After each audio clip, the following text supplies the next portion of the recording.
Nas últimas semanas, a situação no Mar da China Meridional tornou-se crítica. Os Estados Unidos da América tomaram uma decisão que demonstra claramente a toda a região que Washington não tenciona recuar. Liderada pelo porta-aviões nuclear da classe Nimitz, o USS Carl Vinson, uma das mais poderosas forças de ataque da Marinha Americana, entrou nas águas disputadas pela China. Este destacamento é diferente do habitual. É uma demonstração de força e uma tentativa de manter o controle sobre uma das regiões mais estratégicas do planeta. O USS Carl Vinson não chegou sozinho. Ele é acompanhado por cruzadores com armas de mísseis guiados contra torpedeiros do tipo Arleigh Burke, caças FA-18 Super Hornet, aviões de guerra eletrônica EA-18G Growler e helicópteros MiH-60R. Todas estas unidades funcionam como um todo, formando uma fortaleza móvel capaz de responder em poucas horas a qualquer ameaça na região Indo-Pacífica. O que se segue a este passo? A resposta é simples liberdade de navegação. Os EUA rejeitam categoricamente as reivindicações territoriais da China, que reivindica quase todo o Mar da China Meridional, contrariamente às decisões dos tribunais internacionais. A presença de Carl Vinson nesta região demonstra que Washington está pronta não só para discutir, mas também para usar a força se necessário. Estas águas são artérias marítimas vitais por onde passa 1/3 de todo o comércio mundial. Controlar estas águas é controlar a economia global. Mas o atual destacamento dos Estados Unidos não é apenas uma resposta a Pequim. É parte de uma tática mais ampla. Desde o início de julho, as forças americanas começaram a reforçar a sua presença militar em toda a região Indo-Pacífico. Juntamente com a movimentação da frota, intensificaram-se os esforços para construir novos centros logísticos, especialmente no sul das Filipinas. Fontes do Político e do Defense One informam que o Pentágono pretende usar o arquipélago para responder rapidamente e apoiar operações em caso de conflito. Embora Washington chame isso de defesa dos interesses dos aliados em Pequim, isso é visto como uma provocação. Nos últimos dias, a China aumentou significativamente o número de seus drones militares no Estreito de Taiwan, demonstrando que eles estão se aproximando das zonas onde se encontram os navios americanos. No entanto, falaremos sobre a reação da China na próxima parte. As coordenadas do último movimento do grupo de porta-aviões coincidem com pontos-chave de tensão perto dos recifes Spratly e das ilhas Paracel.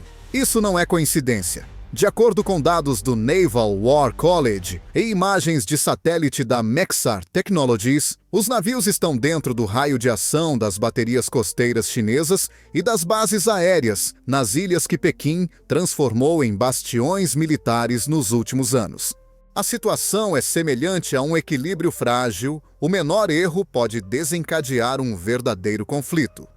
Numa altura em que a Marinha Russa aumenta a pressão noutras partes do mundo, incluindo no Ártico e no Mar Báltico, os Estados Unidos da América são obrigados a concentrar os seus recursos em 2 e por vezes 3 teatros de operações militares.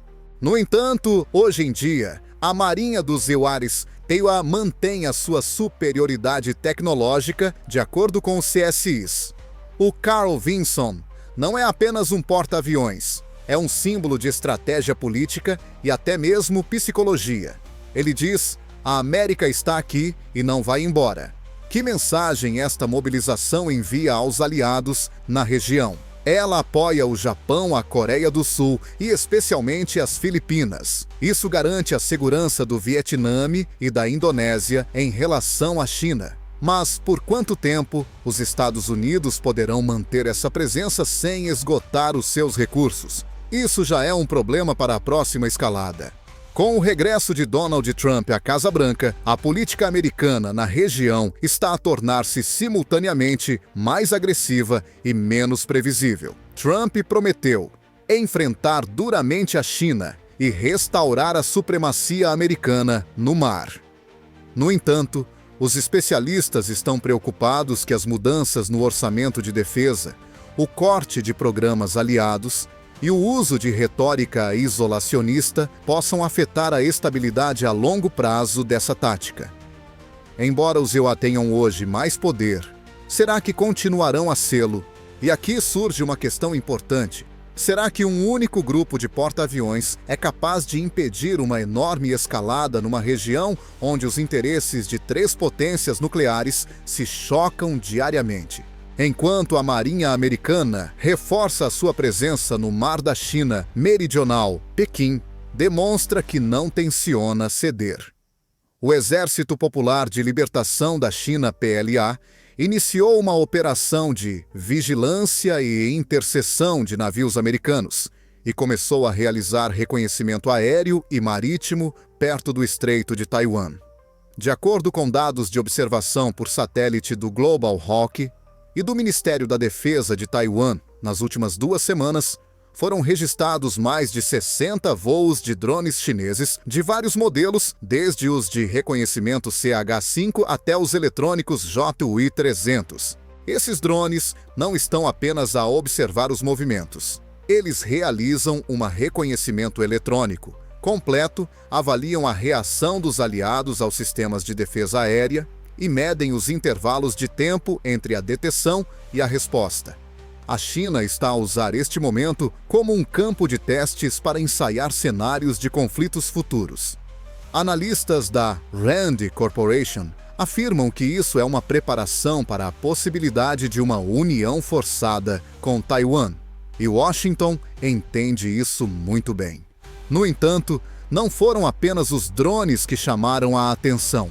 Nos últimos dias, navios militares chineses começaram a acompanhar ativamente navios americanos e filipinos.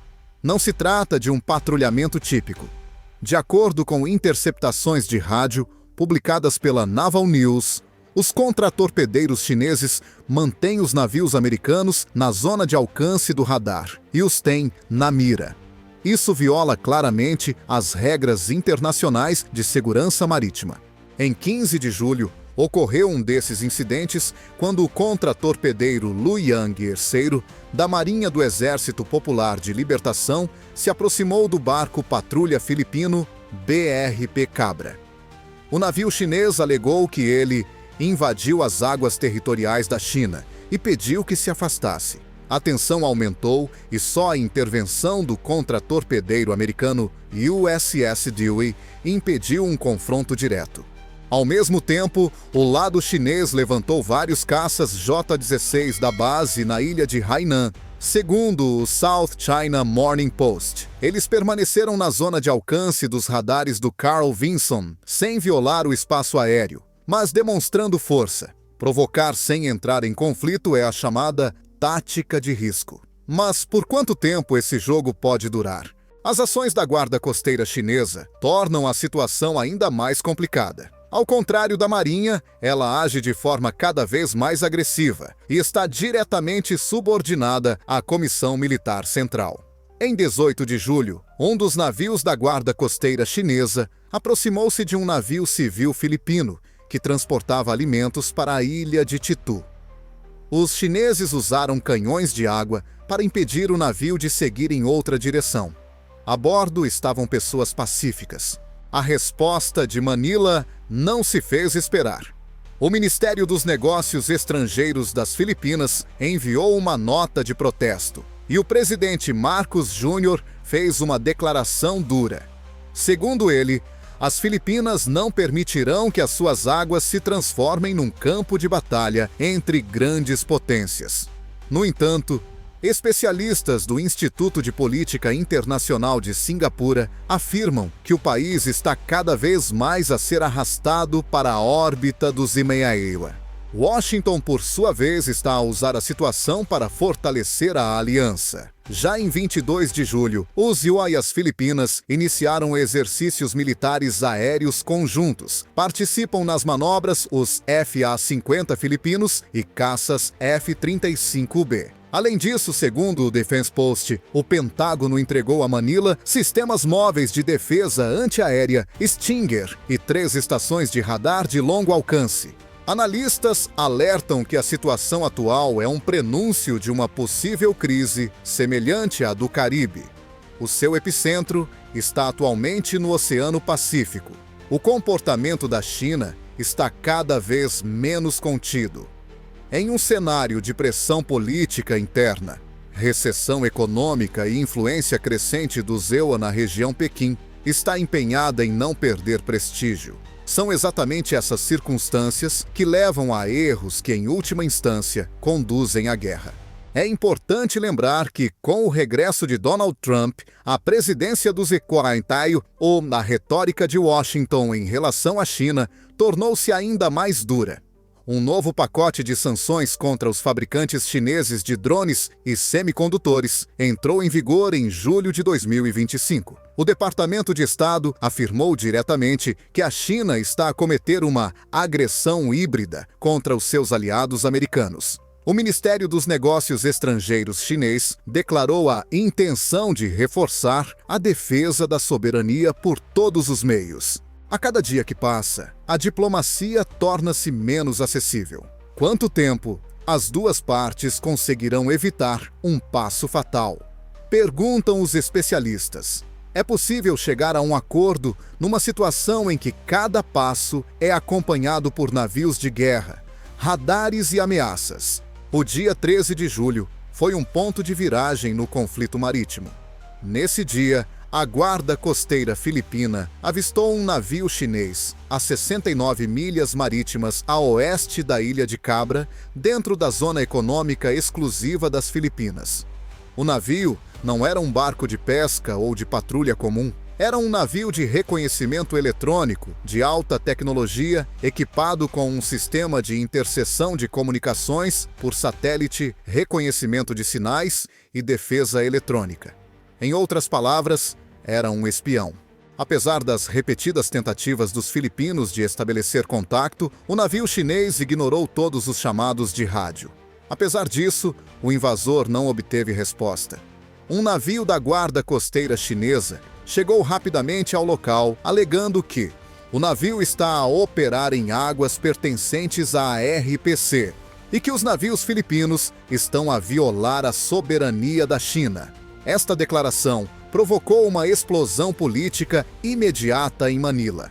Os EUA responderam rapidamente. Caças F-35 americanos da base aérea na ilha de Luzon permaneceram no céu das Filipinas durante 48 horas. Realizaram exercícios perto da zona do incidente em conjunto com as forças aéreas filipinas. Embora os EUA não tenham publicado uma resposta direta, ficou claro que Washington não permitiria que seu aliado ficasse sozinho diante de uma ameaça crescente.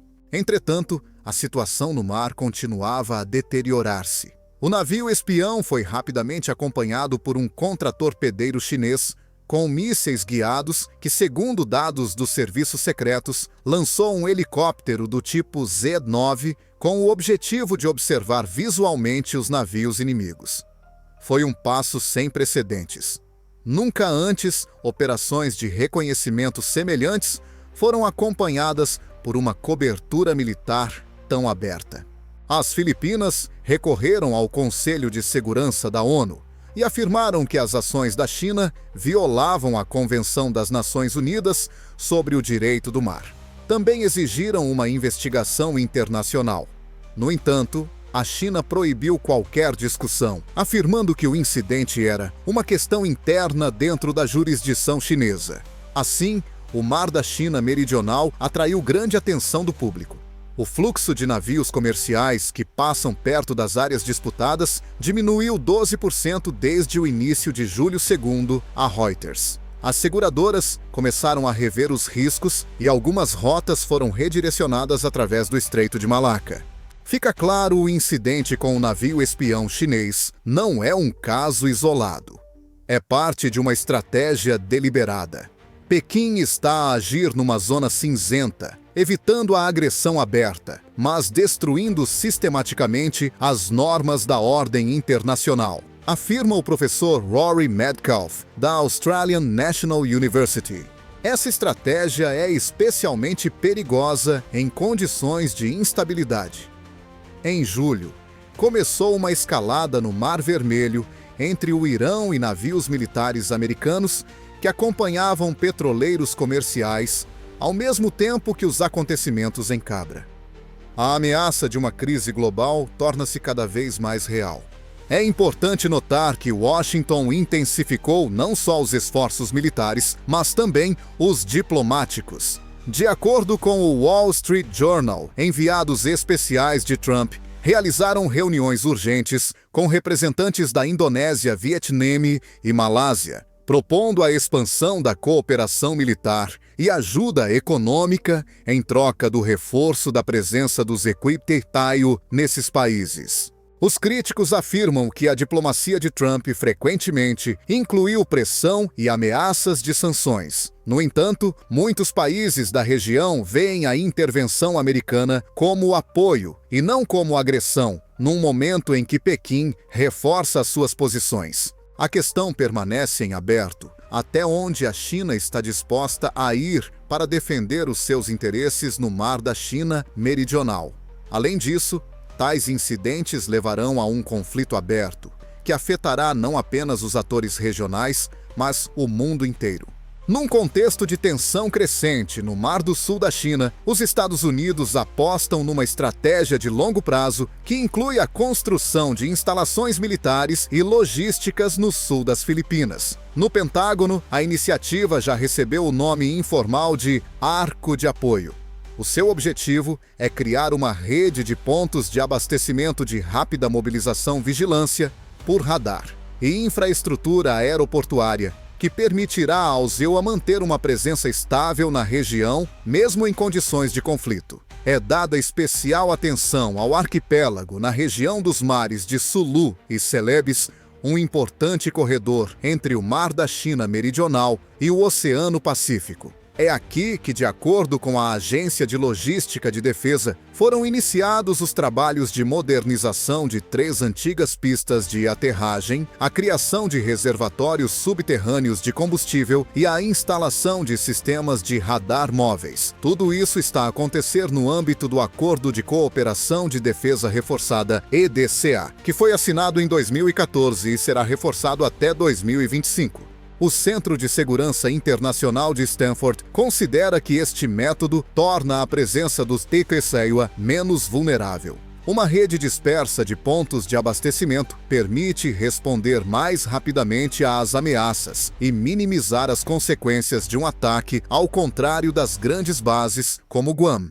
Num contexto em que a China está a desenvolver ativamente mísseis balísticos de médio alcance e armas hipersônicas, isso pode ser um fator decisivo. É notável que os serviços secretos americanos participam ativamente na construção de instalações no sul das Filipinas. De acordo com Stars and Stripes, militares das Forças de Operações Especiais do SECAI, o SOCPAC, estão a realizar operações secretas para mapear a costa, explorar possíveis rotas logísticas e interagir com os militares locais.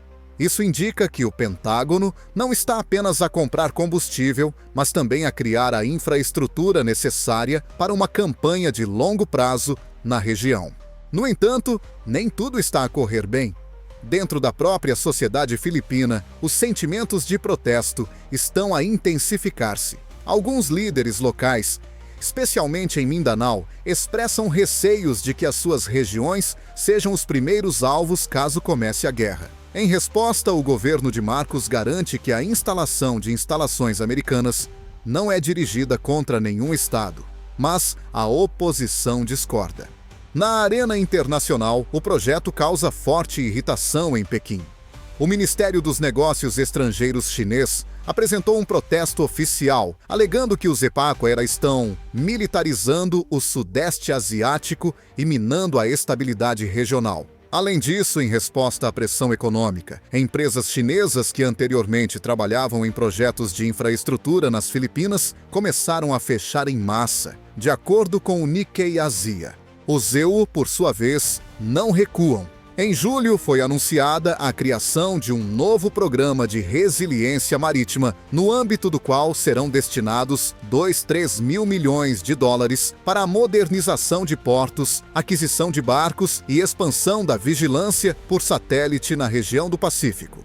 A administração Trump também instruiu o Ministério do Comércio a rever as preferências de exportação para países que se recusam a participar em iniciativas estratégicas do ZEMARE. Tudo isso aponta para um retorno à lógica das esferas de influência geopolítica, e a infraestrutura logística está a tornar-se uma nova arma. Ao contrário das manobras temporárias, a presença permanente é um sinal difícil de ignorar. Na verdade, os Estados Unidos estão a transformar o sul das Filipinas numa segunda Okinawa. Este é um local importante para a defesa contra um possível bloqueio marítimo da China.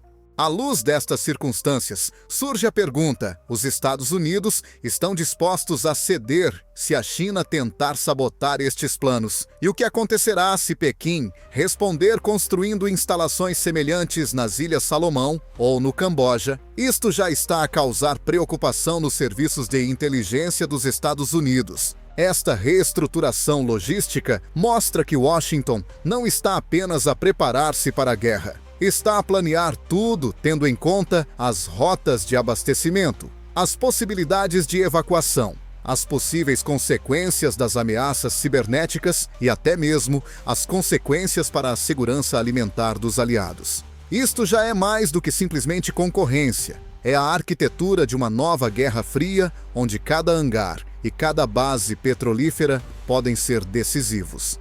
No centro das atenções em torno do Mar da China Meridional está a surgir outro conflito, que se torna cada vez mais perigoso. Apesar das sanções econômicas do Ocidente e do conflito em curso na Ucrânia, a Rússia está a desenvolver uma ampla atividade naval, demonstrando que Moscovo é capaz de agir simultaneamente em várias áreas estratégicas.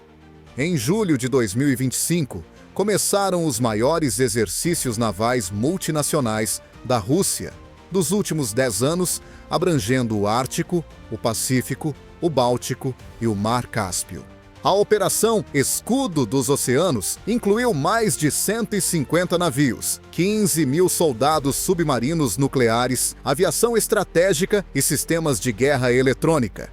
No Oceano Pacífico, os navios russos treinaram ações em condições de bloqueio eletrônico e ataques a grupos de porta-aviões, como observam os analistas da Jane's Defense Weekly. Submarinos sob o gelo realizaram operações secretas no Ártico. No Mar Báltico, foram realizados exercícios com lançamento real de mísseis e caça a submarinos da OTAN. Essa atividade não é casual. O Kremlin demonstra claramente a disposição da Rússia para uma guerra em duas frentes na Europa e no Pacífico. Isso cria um novo quebra-cabeça estratégico para o ZEWA. Agora, Washington precisa expandir sua presença tanto no Oriente quanto no Ocidente, pois não possui muitos grupos de porta-aviões, submarinos e recursos de inteligência.